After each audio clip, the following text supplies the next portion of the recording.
Hey folks, Thom here. I am so incredibly enthused that Belay is the founding sponsor of the Church Answers podcast. We've always had a great relationship with Belay, and now we have the opportunity to work with them even more closely in this brand new Church Answers podcast. Now, I'm going to say a few things about Belay, but I want you to hear this personally from me, from Thom Rainer. I have used Belay for many, many years. In fact, I even used them before they were called Belay. I'm not going to give you the other name of their company before then. And what I mean is we have found these type of workers to be incredibly effective, incredibly relational, and Belay takes care of everything. You need an executive assistant, and they'll provide it for you. You need a bookkeeper, they'll provide it. They become a member of your team in many ways, but Belay is doing all of the heavy lifting. You know, many of you leaders, there's a moment in your personal and professional life where you realize that you may be in your own way. You know, you need help. Let Belay come in. Delegating it to them, it may seem intimidating, especially if you don't know how they can do so. You don't have to worry about reading every email, scheduling every call, responding to every request. You have more time, more energy to work on the things that move the business forward, and you can achieve your big goals both personally and professionally. So I want to just say with a loud acclamation, welcome, Belay. And let me just encourage you. You've got to get this resource. You've got to get this resource. It's free. And it's called Delegate to Elevate. You pastors and leaders and business leaders, incredible resource to talk about how to do delegation. Here's how you get it. It's in the show notes, but belaysolutions.com/Thom Rainer, ThomRainer. So start trusting your team more. Stop diluting your efforts. Empower yourself to courageously focus on your strengths and delegate your weaknesses. In no time, you'll do what you're supposed to do. Lead your church effectively, or if you're in a business, growing your business. Once again, we welcome Belay as the founding sponsor. And once again, get that downloadable at belaysolutions.com/Thom Rainer. I know the earth has to be standing still. I know the world has to be looking on. I mean, this is the inaugural podcast of the Church Answers podcast. Don't you really like how original I am? What are we going to name this new podcast? Let's see.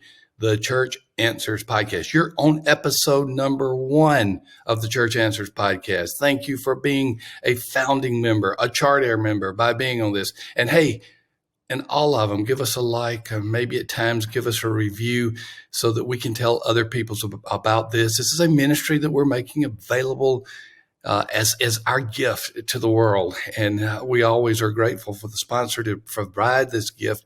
But I've just got to tell you, I want you to benefit from these podcasts.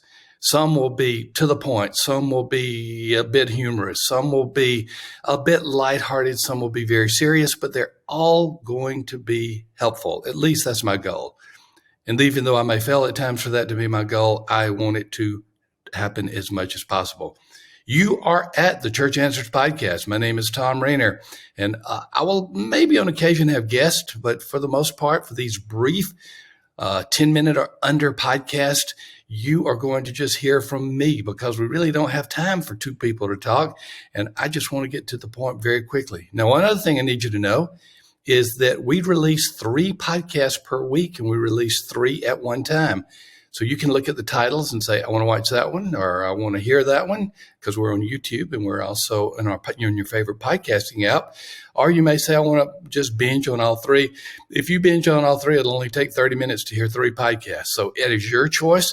This is a different format and a different approach to our type of podcasting. So let's get into it. Inaugural podcast, Church Answers 001. And here is the title. I won't always give the title, but I'll certainly make it implicit in my conversation. Why stopping traditional outreach at my church was stupid. Now, to be clear, it has been a long time since I've been a pastor. And I'm just going to go back and reflect on many, many years ago. I went from the pastorate to be dean of a seminary, to be president and CEO of Lifeway, and now founder and CEO of Church Answers. So it go way back. So I understand that when I talk about being a pastor, it is information that may not seem to be that relevant to you. But here's what I have. I have the ability to hear from hundreds, even thousands of pastors. So when I say something about my previous pastorate, I am simply reflecting that back on what happened when I was a pastor, with confirmation that this is similar to many other pastors and church leaders as well. So what was traditional outreach back then, back in the days? Now we're way back in the 90s. So I just want to give you the perspective of how long ago this was. Well, traditional outreach was someone visits church. They fill out a card. Visitor card is what they were called in those days. They usually put their address on it, at the very least their phone number. At this point, we were just beginning to see the internet emerge, so most everything was done by calling someone on a particular landline. And so they fill out the information. And then on Monday night, we would have a group of people come and visit those people who visited us. Simple as that. Now, we got to the point eventually where we would call ahead to see if it was convenient, but many times we just went cold call. We would just go knock on the door. Don't recommend that today. I'm not sure I would have recommended it then, but we would take all the guest cards we have, and every now and then there might be a ministry card, go see someone in a nursing home, go see someone who has been in the hospital. We would add to that. But the point is, our main purpose was to visit the visitors. Now, what's missing in that? Well, probably many of these visitors are Christians, so there was no evangelistic component to it. We had our members who did this visiting prepared to do evangelism, but we did not necessarily encounter that many non-Christians. So that was part of it. But here's what was happening. Traditional outreach, where people would gather and they would pick up a card, usually as a couple, and they would go visit someone in their home. Our church at the time, it was a larger church. We peaked around 800 or 900 in worship attendance, not mega church, but larger church. And so we had enough guests to be able to go to hand out cards to people. And sometimes we didn't get them done, and so we'd do them the next week. One thing that we're doing, we're making sure we contacted someone within 24 hours, either by telephone or by visit. But here's what took place. Fewer and fewer church members showed up for traditional outreach. And we were having more and more difficulty getting people to give us permission to come see them because we had gotten to the point where we were calling them. What did I do that was so stupid? I eliminated traditional outreach. Now, that in itself may not have been the stupid move, but here is what I did. I eliminated it and did not replace it with anything else. Essentially, our church had no calendar item where we were doing outreach or ministry beyond our walls. And you could begin to tell it in the church. Here's the thing about it. When you do some type of outward focus, even if it's just a few people, it affects the culture of the whole church positively. We took that cultural element away that wasn't working, but we did not replace it with anything else. We just said, we're done with outreach. And so we started having fewer guests. We started seeing fewer people become followers of Christ, and we began to hit a plateau. That is the bottom line of what I did that was stupid. I did not replace something that was valuable to the overall health of the church, which was reaching people beyond the walls of the church. I eliminated the process, the methodology that we had, and I did not replace it with anything else. There's a lesson to be learned there. If let's just focus on evangelism and reaching people beyond the walls.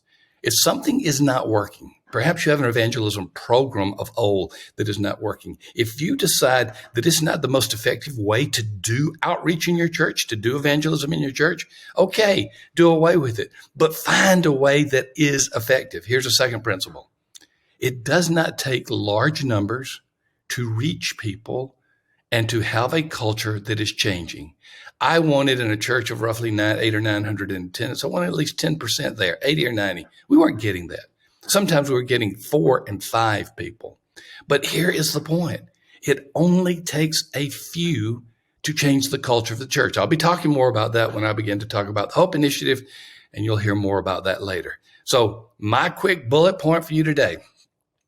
First of all, make certain that you have some type of outward focus in your church. As a matter of fact, episode number 3 is already available to you. You can go to episode number 3 and you can hear a little bit more about what we're learning from churches that are reaching people with the gospel. You'll hear the right things that are being done. So just go on and listen to episode 3 since it's available for you right now. But if you do away with something, which is fine, that's what we advocate in Simple Church, do away with that which is not effective. But if it is something that is a principle for the church, like the Great Commission, make certain that you replace it with something else. It was stupid on my part, but I've learned a lesson, and I hope that the lesson that I have learned is something that you can use in your church. As always, thank you for being a part of the Church Answers podcast. It is my joy to be with you 3 times a week. Listen to all 3 episodes this week, and then we'll see you later. Thom Rainer back with you. Before we leave this podcast, to just thank again Belay for being the founding sponsor of the Church Answers podcast. Hear me very well. I said it at the beginning. I'm going to say it at the end. We have used Belay at Church Answers for several years. We've had incredible workers that they have sent us, and Belay takes care of everything. They take care of paying them. They take care of all of the what would be paperwork now, e-work. They take care of it all, and you are free to do the things that you need to be doing as a pastor, as a business leader. So go to Belay. Go to belaysolutions.com and do this. Go to belaysolutions.com/Thom Rainer. That's ThomRainer. When you go to Thom Rainer, don't forget the H in Tom. And get this download. It is incredible. Delegate to elevate. I can just promise you with this download, you'll get new insights of how to free yourself to do the things you love to do the most. Thank you, Belay. Thank you for being who you are. Go to that download, belaysolutions.com/Thom Rainer, ThomRainer.